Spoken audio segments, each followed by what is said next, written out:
Étant donné que 2 centres de recherche qui sont partenaires du CETREC et reconnus en éducation au Québec, soit le Centre de recherche interuniversitaire sur la formation et la profession enseignante et le Centre de recherche et d'intervention sur la réussite scolaire, célèbrent en 2023 leurs 30 ans d'existence, nous trouvions que c'était une excellente occasion que de terminer le 5e symposium en considérant l'adaptation sous l'angle de l'évolution de la recherche et du transfert depuis 30 ans et d'envisager l'avenir selon des perspectives innovantes.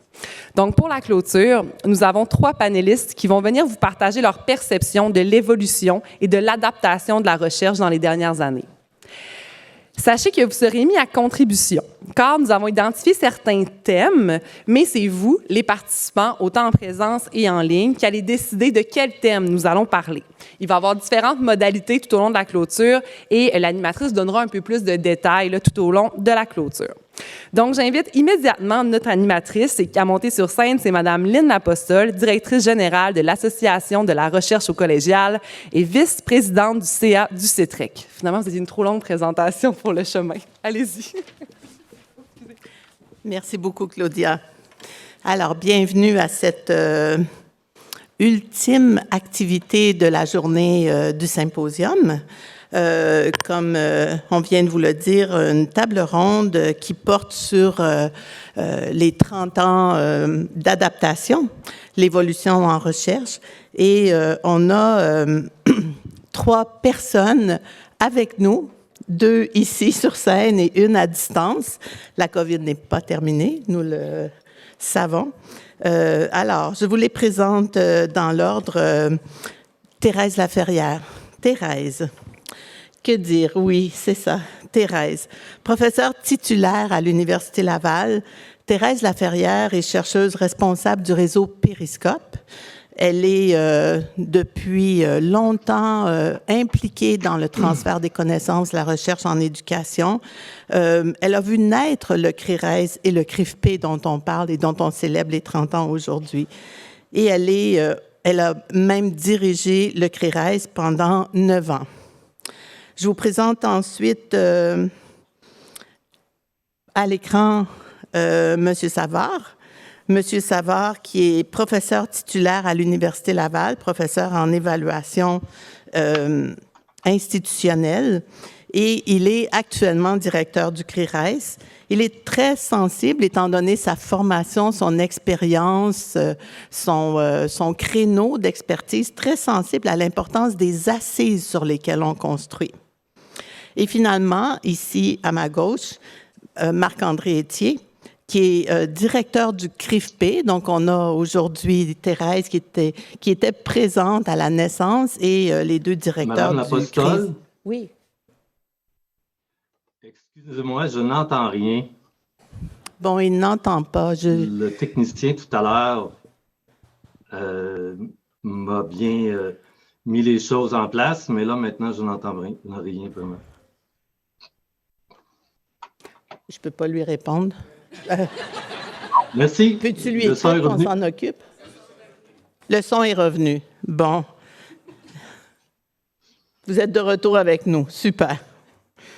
Oui. Alors, M. Etier, directeur du CRIFP, professeur de didactique à l'Université de Montréal, professeur, oui, c'est ça, en histoire et éducation à la citoyenneté. Et donc, lui, ce qu'on peut dire de lui, c'est qu'il sait d'où l'on vient et il regarde là où on s'en va. Alors, je vous invite, c'est rare qu'on dise ça à une classe, à une salle, je vous invite à avoir votre téléphone en main. Claudia vous a dit tantôt que vous seriez mise à contribution. Prenez votre téléphone, vous aurez les instructions à l'écran pour savoir comment l'utiliser pour participer vraiment à cette plénière, pas cette plénière, pardon, cette table ronde que nous avons aujourd'hui pour terminer le symposium.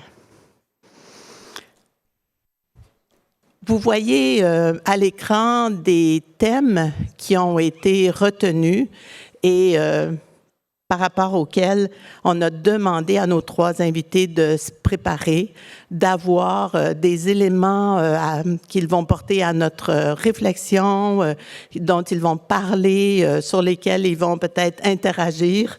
Et vous allez vous-même être mis à contribution tantôt pour choisir l'un de ces thèmes afin d'alimenter la discussion. Mais je vais me permettre, comme animatrice, comme directrice générale de l'ARC, qui a contribué à la création du CETREC, qui est l'organisme qui organise le symposium au nom du comité de concertation, de vous dire que le transfert des connaissances pour l'ARC, pour le réseau collégial, est vraiment quelque chose de fondamental. Les enseignantes et enseignants du collégial sont de très bonnes vulgarisatrices, très bons vulgarisateurs. Et au sein de l'ARC, notre travail vise entre autres à s'assurer que les connaissances qui sont issues de la recherche collégiale sont utilisées. Utiles, utilisables, utilisées. On vient de terminer un projet dans ce sens-là avec le CETREC pour savoir comment mieux utiliser les résultats issus de la recherche collégiale en éducation. Alors, vous me permettrez de lancer la discussion avec cette expression « transfert de connaissances » en vous invitant, chacun votre tour, à nous dire qu'est-ce que vous aimeriez porter à notre attention au sujet du transfert de connaissances. Je vois que c'est ça. Thérèse, le micro déjà ouvert. Bon, le transfert de connaissances, pour moi, c'est pas une ligne droite. Hein. C'est très, très important de voir beaucoup plus des spirales. C'est une interaction. C'est une convergence d'idées à un moment donné, de situations, de contextes, qui fait en sorte qu'une idée se développe, qu'une pratique prend prise. Voulez-vous ajouter, compléter, vous objecter? M'objecter à Thérèse, j'oserais jamais. Mais, en tout cas, pas dans tout le monde. Je dirais que, puisqu'on parlait tantôt de la façon dont, en une trentaine d'années, ont changé des choses ou pas, je pense qu'on a pris conscience davantage de l'importance du transfert. Ce ne sont plus que des mots. De plus en plus, c'est central dans la mission de l'ensemble des organismes de recherche, de différentes façons. Parfois, c'est une manière qui est plutôt celle de vulgarisation ou de faire part de données, mais d'autres fois, c'est aussi plus biunivoque, plus interactif, plus dynamique. Et ça, cette partie-là prend de plus en plus d'espace. Bien sûr, toujours grâce aux nouvelles technologies, la diffusion de connaissances qui se fait avec des webinaires ou autrement, mais il y a aussi le fait de travailler ensemble, de faire de l'action concertée, des actions concertées ou encore de la recherche-action qui font en sorte que, justement, la connaissance se fait des deux côtés en même temps et se transfère d'une manière différente. Je pense que ça va suffire pour l'instant. Merci beaucoup. Monsieur Savard, voulez-vous ajouter quelque chose? Oui, j'ajouterais un petit mot. J'aime bien l'expression transfert de connaissances, mais je pense qu'il faudrait peut-être faire un pas davantage et dire l'échange de connaissances. Parce que le transfert de connaissances, comme Thérèse en a parlé tout à l'heure, ce n'est pas dans une direction, c'est dans les deux directions et ce n'est pas linéaire non plus. Donc, c'est quelque chose qui est en boucle.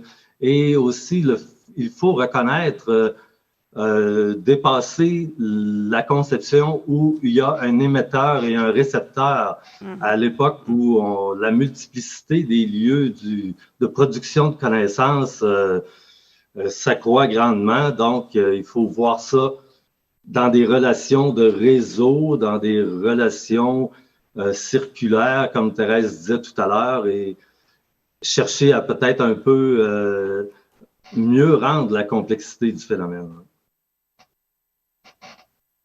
Merci. Vous intervenez à tout moment, si vous le désirez, après que vous ayez déjà parlé. Veux-tu ajouter que...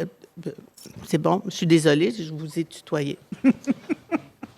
Alors, c'est à votre tour maintenant de vous prononcer.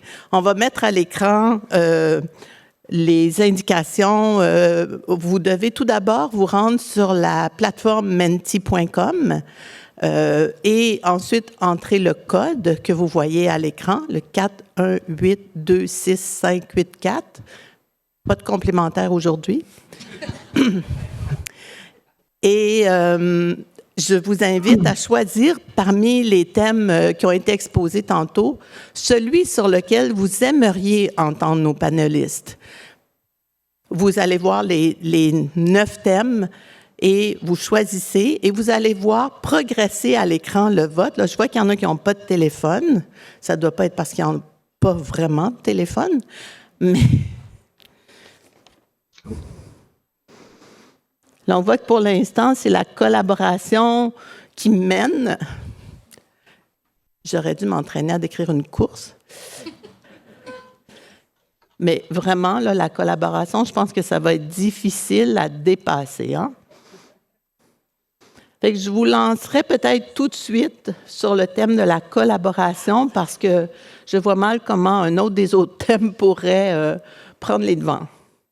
Qui aimerait commencer? Bon. Monsieur Etier? Oui, d'accord, puisqu'on me désigne. Je dirais d'abord que la question de la collaboration, là, je regarde M. Savard, mais il ne me voit pas, même si je le regarde. Bon, mais je regarde tout le monde et on se voit, d'accord, c'est bon. Alors, la collaboration, elle se fait premièrement dans la recherche entre les chercheurs eux-mêmes, bien sûr, dans un même centre, mais aussi entre les centres et bien sûr avec les praticiens. On l'a dit tantôt, c'est biunivoque, c'est pas dans une seule direction, c'est quelque chose qui se co-construit, qui est en interaction, mais elle se fait d'abord avant tout par le fait peut-être du choix des éléments de recherche que l'on peut faire, se demander qu'est-ce qui est le plus pertinent aux yeux, en tout cas, des praticiens, peut aider les chercheurs à mieux choisir leur thème et à faire des collaborations plus fortes, plus durables, peut-être plus fertiles aussi. Donc, c'est d'abord dans les prémices même là, de la réflexion, qu'est-ce que l'on veut faire, qu'il faut se le demander, qu'il faut aussi de collaborer. Et par la suite, voir, comme on l'a dit tantôt aussi, que tout le monde là-dedans est à parts égales. Et qu'il y a non seulement des gens qui... Enfin, on n'est pas des objets de recherche les uns des autres, on est des sujets chercheurs ensemble.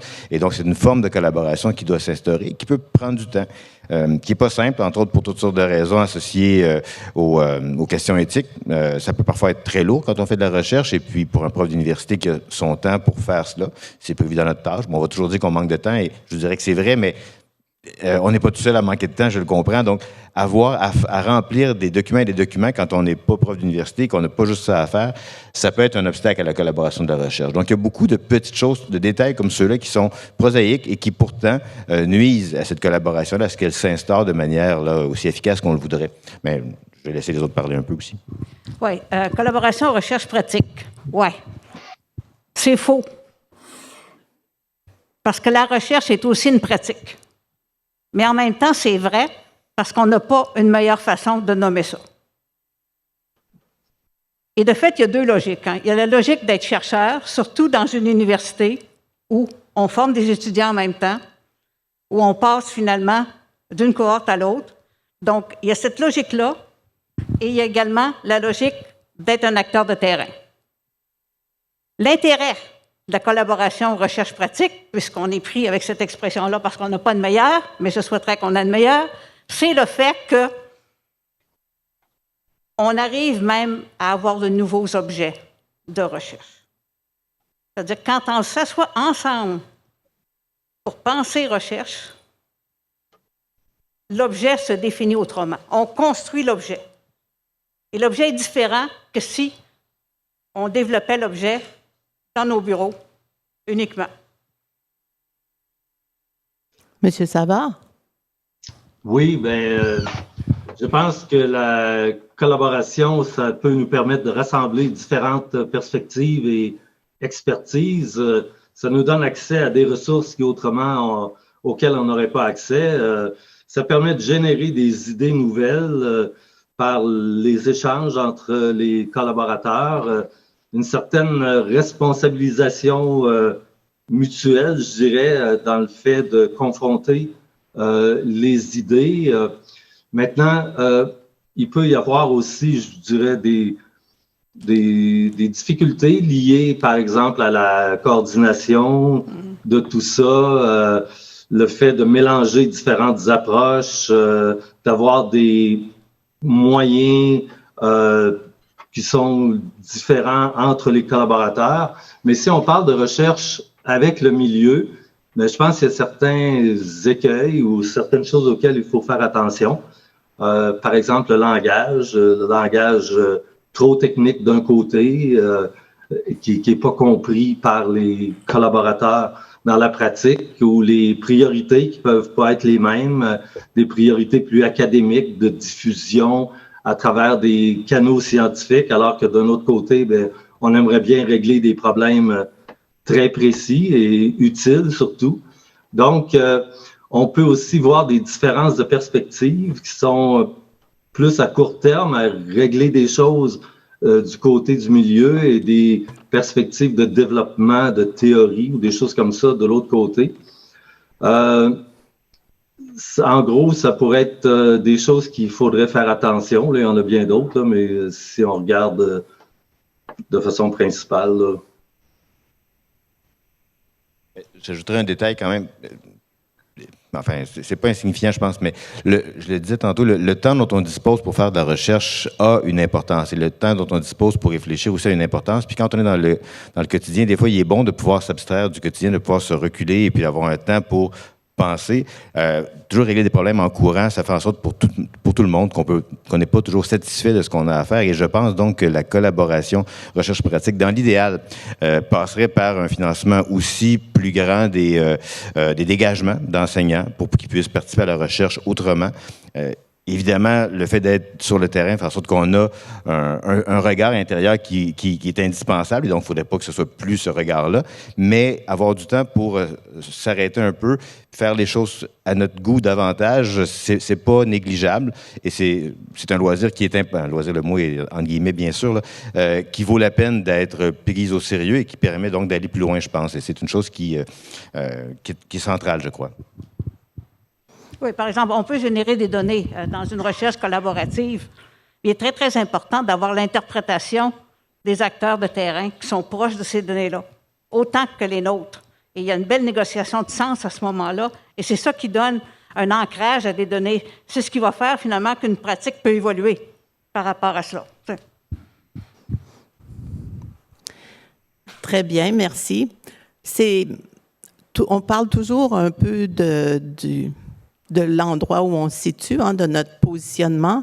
Pour moi, du collégial, d'entendre parler de cette expression recherche pratique, c'est un peu différent de ce qu'on utilise souvent dans le réseau collégial en recherche, parce que comme la recherche n'est pas une obligation à l'ordre d'enseignement collégial, mais une activité volontaire, on parle très, très souvent, régulièrement, des conditions pratiques de la recherche. Donc, le mot pratique est vraiment inscrit à l'intérieur même de la recherche quand on parle de recherche collégiale. Et je sais que vous avez, Madame Laferrière, par exemple, des collaborations avec des chercheuses, des chercheurs du collégial. Pouvez-vous nous en dire 2 mots? Puis je vous inviterai, M. Savard, M. Etier, à faire de même si vous en avez aussi. Oui. Par exemple, avec le collégial, on a fait, il y a 2 ans, on avait un document qui est un document américain. On l'a traduit. On a ensemble regardé, on s'est dit, on ne sera pas les Américains nous dire quoi faire. Ça fait un bout de temps, nous aussi, qu'on travaille ces mêmes recherches-là, puis qu'on en a. Ce qu'on a fait, c'est que de part et d'autre, on a nommé des activités qui se produisaient, puis des recherches locales, pour venir illustrer les recommandations qui étaient sorties d'un grand rapport de l'Institute of Education Science de Washington. Merci. Monsieur Etier, Monsieur Savard, quelque chose à ajouter? Bon, je vais y aller, oui, rapidement.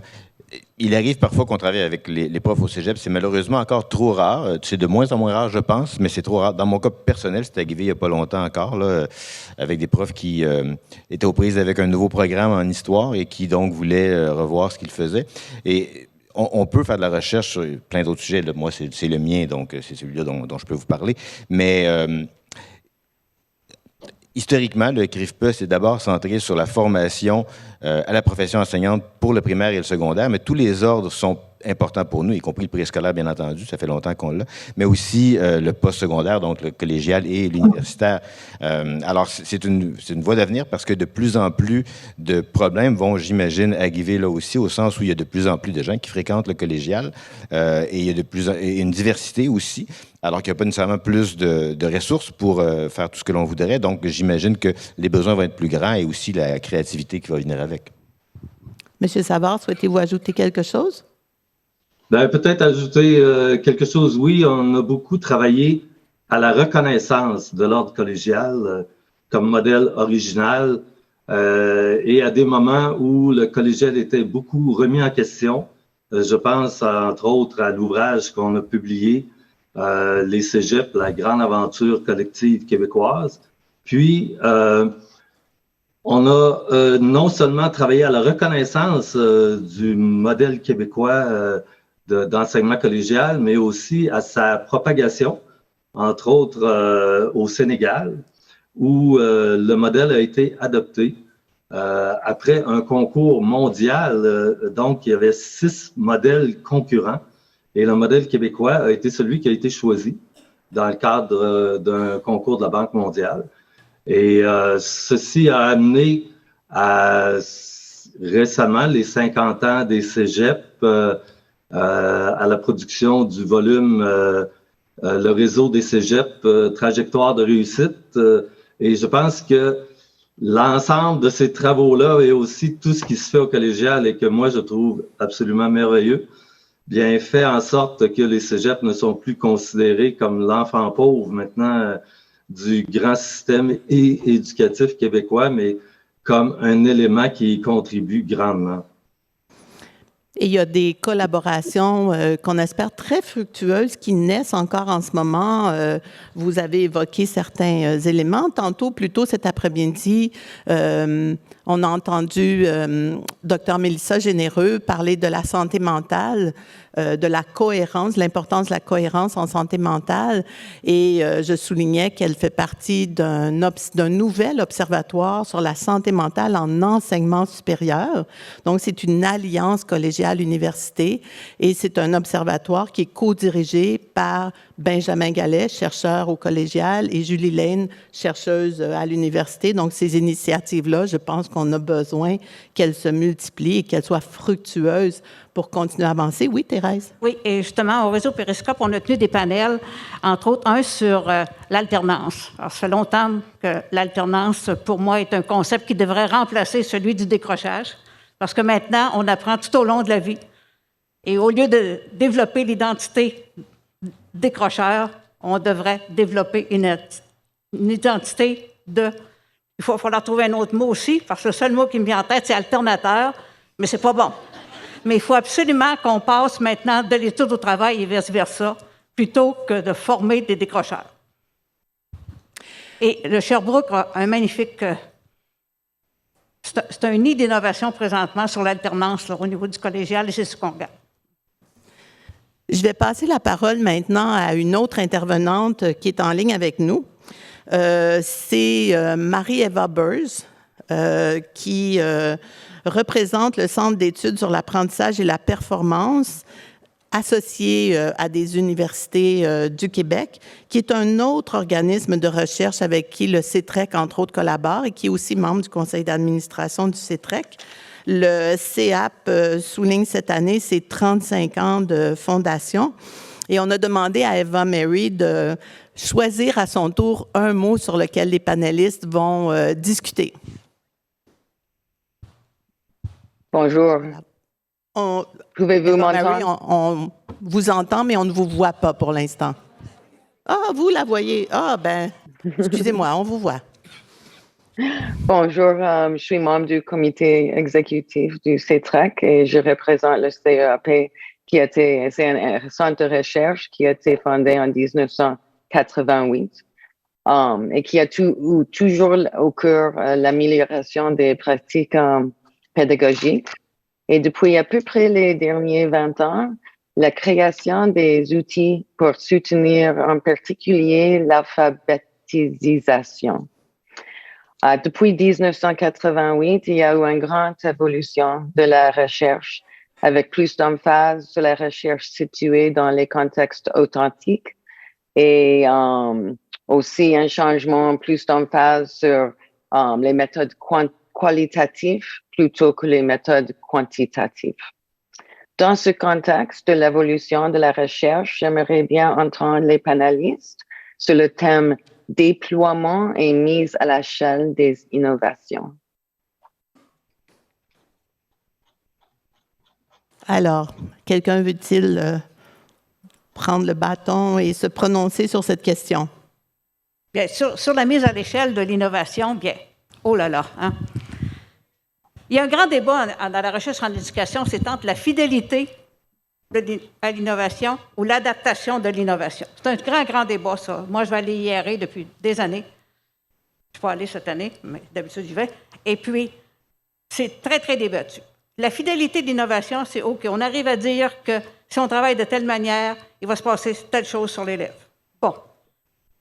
On essaie de reproduire le modèle. On s'était essayé au CRIRES dans le temps avec la question du redoublement.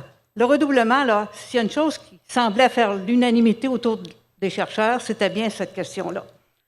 Mais en même temps, au conseil d'administration du CRIRES, on se disait, oui, mais les conditions ne sont pas là. Puis des fois, c'est juste une bonne décision pour une direction d'établissement, pour un parent, pour un enseignant, qu'un élève redouble.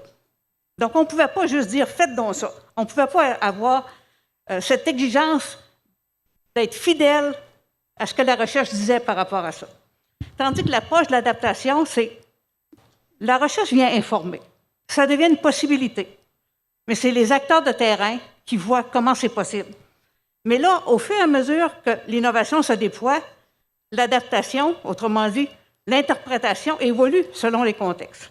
Fait que finalement, entre ce qui peut être trouvé entre un groupe expérimental et un groupe contrôle, le traitement qui a été arrêté, puis ce qui va se passer quand l'innovation va se déployer, il y a un grand, grand écart. Messieurs? Je peux y aller si on veut. Bien, le propre d'une innovation, bien, c'est d'être nouveau. Alors, quelque chose qui est nouveau, c'est quelque chose qui est moins connu que quelque chose qui est ancien. Alors, et une condition d'implantation réussie d'une pratique, bien, c'est qu'elle soit bien connue. Alors, ça nous impose à faire des recherches, quels sont les éléments agissants dans cette innovation-là? Qu'est-ce qui fait que ça risque de produire les effets désirés? Ensuite de ça, est-ce que ça a été essayé ailleurs? Des choses qui pourraient être un peu semblables? Quels résultats ça a donné? Autre point à regarder par rapport à la mise en place d'une innovation, bien, c'est d'obtenir l'adhésion des gens. Parce que si les gens ne croient pas à notre idée, bien, l'idée, je ne pense pas qu'elle fasse beaucoup de chemin. Donc, cette obtention de l'adhésion-là est cruciale. Maintenant, on ne peut pas passer à côté de la mise à l'essai de l'innovation. Alors, c'est plein de questions pièges ici, à savoir où on va le mettre à l'essai, est-ce que ce sera généralisable, tout ça. Puis, enfin, si on obtient des résultats qui sont satisfaisants, je vous dirais, ben là, on peut la mettre en œuvre, puis essayer de voir qu'est-ce que ça a donné réellement. J'ai complété très, très rapidement parce que, évidemment, ce que les deux personnes ont dit avant moi, et Denis et Thérèse, c'était tout à fait complet. J'ajouterais donc, je ne sais pas comment placer mon micro. Enfin, c'est bon, OK. Un des problèmes que moi, je vois dans ce qu'on vient de dire, pas dans ce qu'on vient de dire, mais la situation qui est évoquée, c'est le fait que lorsqu'il y a de l'innovation et lorsqu'elle est mise en place, parfois, on la juge à partir d'autre chose que ce qu'elle est. Parfois, l'étiquette qui est présentée recouvre autre chose que ce qui est supposé être là. Et donc, on fait un procès bien injuste à une idée, alors qu'en fait, ce qui n'a pas marché, c'est autre chose. Et on parlait tantôt des conditions de mise en place, de la fidélité même. Oui, c'est un vrai problème, au sens où on doit, bien entendu, tenir compte du contexte pour faire les choses parce qu'on est des humains. C'est une question humaine, l'éducation, et nécessairement, il va y avoir des changements. Mais ce faisant, il faut aussi accepter que parfois, il va falloir clarifier, après ça, avoir le bon jeu de langage pour savoir de ce dont on parle. Parce que si on dit qu'une chose ne marche pas, disons, la pédagogie de projet ne marche pas, moi, tu sais, largement, je suis pas sûr, là. Est-ce que vraiment elle a pu être mise en place dans des conditions telles qu'elle puisse fonctionner? Alors là, après ça, on va pouvoir juger. Et parfois, on fait des méta-analyses où on met ensemble plein de choses qui ne vont pas ensemble, mais on fait des moyennes de choses qui ne sont pas nécessairement les mêmes. Et donc, de ce point de vue-là, c'est un exemple parmi d'autres, là, de moments où, parfois, on fait un faux procès à une activité d'apprentissage qui pourrait être tout à fait pertinente. Merci.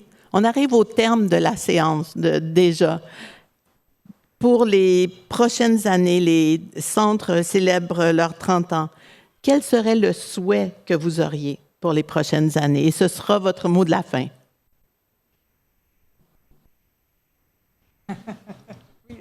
Bon, je ne voudrais pas finir en disant le financement, parce que je ne voudrais pas finir avec ce mot-là, mais ça en fait partie certainement. Du financement pour la recherche, c'est toujours important pour les structures de recherche, pour que les infrastructures soient telles qu'on puisse mener le travail.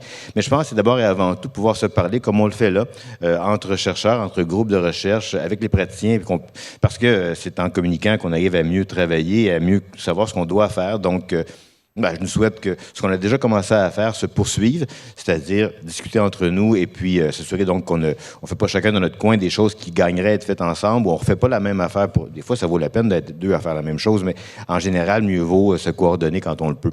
Voilà. Oui, tout à fait. Je pense qu'il y a des dialogues nécessaires et il y a des points de vue qui sont différents, partant de données différentes et qui sont à égalité. Autrement dit, il n'y en a pas qui sont meilleurs que d'autres. Toute donnée peut informer. C'est important qu'on en ait. Toute perspective. Et si on pense, par exemple, qu'il y a 3 fonctions à l'école, instruire, socialiser et également qualifier. Moi, j'en ajouterais une autre qui est émanciper avec tout ce qui s'en vient présentement. Là, on a parlé beaucoup d'intelligence artificielle aujourd'hui. Comment la classe est appelée peut-être à se transformer. Alors, il est très, très important de pouvoir avoir différents regards et aussi aller chercher beaucoup nos angles morts, de part et d'autre. Monsieur Savard? Bien, en termes d'organisation, d'organisation avec un S, je pense, moi, pour avoir travaillé au ministère de l'Éducation ou au Conseil supérieur, tout ça, que c'est un petit peu artificiel, ces organisations-là qui sont comme en compétition ou tout ça, parce que en fin de compte, on travaille tous au développement de l'éducation et moi, mon vœu, c'est que cette éducation-là soit de plus en plus reconnue comme un levier de sauvegarde puis de développement des individus, des collectivités, des espèces maintenant et des environnements. Donc, on travaille tous dans ce sens-là et on est ouvert aux collaborations entre les différents centres ou organisations. Merci beaucoup. Merci pour d'avoir participé à cet échange cet après-midi. Merci pour vos travaux. Merci pour votre engagement à tous les 3. Longue vie à ces organismes. Et merci encore pour votre présence aujourd'hui. Merci.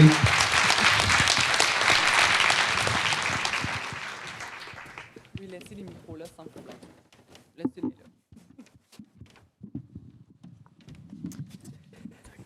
Alors, je sais que la journée a été longue. Il reste environ 10 minutes. S'il vous plaît, restez avec nous avant le social et restez avec nous aussi pour le social, si ça vous intéresse.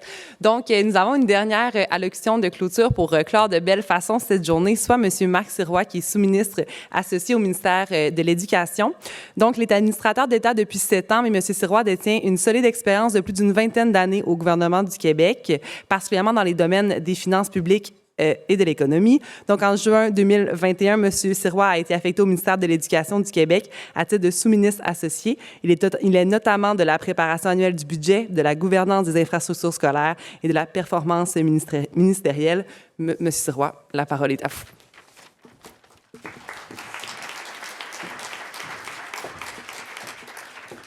Bonne fin de journée. Bonjour tout le monde. Merci pour l'invitation. Vous avez dit, j'ai fait ma carrière au ministère des Finances, mais moi, je suis un fan de recherche depuis toujours. Au ministère, j'étais responsable d'une organisation, le Cyrano. Je ne sais pas si vous le connaissez, qui est le Centre interuniversitaire de recherche en analyse des organisations. Donc, pendant 20 ans, je les ai accompagnés en finances publiques. Donc, l'importance de l'échange de connaissances ou du transfert de connaissances, j'y crois très fermement. Puis, je suis un fort défenseur au ministère. Je vous dirais, le volet recherche au ministère, j'en suis responsable depuis quelques mois. Mais sachez que je suis un bon défenseur de vos idées, de vos projets.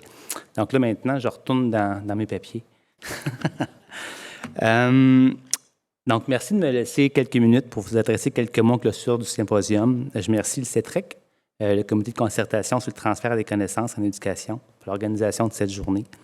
Vous le savez, le ministère de l'Éducation et le CETREC, c'est une histoire qui dure depuis plusieurs années. Le transfert de connaissances ou l'échange de connaissances, comme vous dites, c'est au cœur de nos préoccupations. Par son soutien, le ministère reconnaît fermement le rôle joué par le CETREC. Aujourd'hui, il a été question de l'adaptation en temps de pandémie, l'adaptation à l'ère de l'information et des données, l'adaptation aussi au cœur de la santé, du bien-être des élèves et des étudiants. Des expériences inspirantes ont été partagées provenant des 4 coins du Québec. Ce symposium m'a permis d'en apprendre davantage sur la façon d'utiliser les connaissances scientifiques dans nos établissements d'enseignement, et ça au bénéfice de tous, des élèves, des étudiants. D'ailleurs, votre présence en grand nombre témoigne de votre engagement et surtout de l'importance des sujets inscrits à la programmation aujourd'hui. S'adapter pour mieux réussir demeure des plus pertinents. Je salue la grande capacité d'adaptation et d'innovation du personnel scolaire et aussi de la communauté scientifique. Vous avez été un précieux allié tout au long de la pandémie et vous l'êtes toujours aujourd'hui. Notre réseau scolaire a su adapter son offre de service durant la pandémie pour répondre aux besoins des élèves. Ce n'est pas inscrit dans ma note, mais je le dis pareil, il faut être fier au Québec, on a été la province au Canada qui a laissé ses écoles les plus ouvertes. Mais ça, c'est grâce à l'innovation, à la préparation, puis, je vous dirais, au soutien de tous. Bravo.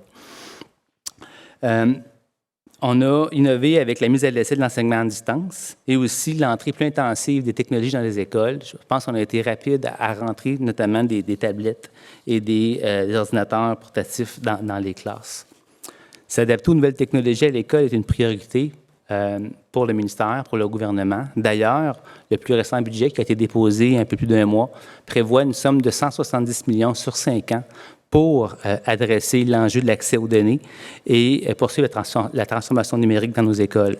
Donc, les transferts de compétences numériques, puis aussi, quand on parle de données, mais c'est d'accéder aux données de gestion, aux données d'analyse, puis et surtout les données utiles pour le Québec. Nous partageons aussi vos préoccupations quant à la santé mentale et physique, ainsi qu'au bien-être de nos élèves et du personnel scolaire.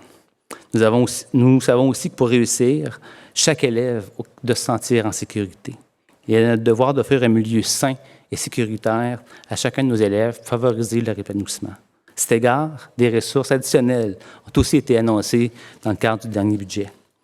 En terminant, permettez-moi de rappeler que l'éducation est la priorité de notre gouvernement, la priorité de tous.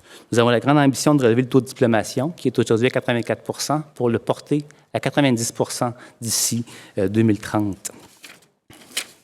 Pour y arriver, le ministre de l'Éducation a présenté récemment, en janvier dernier, 7 grandes priorités. Je vous en nomme 2 en particulier: revaloriser l'enseignement du français et rétablir une voie rapide vers le brevet d'enseignement. On répond ici à 2 grands enjeux bien présents. Ces priorités se retrouveront d'ailleurs dans notre plan stratégique qui est en préparation, qui sera déposé, si on est chanceux, là, d'ici le mois de juin à l'Assemblée nationale. Je vous invite là, à en prendre connaissance. En vous félicitant encore pour le succès de cet événement, je réitère l'importance de vos collaborations et travaux pour soutenir le développement d'une culture de transfert ou d'échange de connaissances au Québec. Je vous remercie et je vous souhaite une belle fin de journée.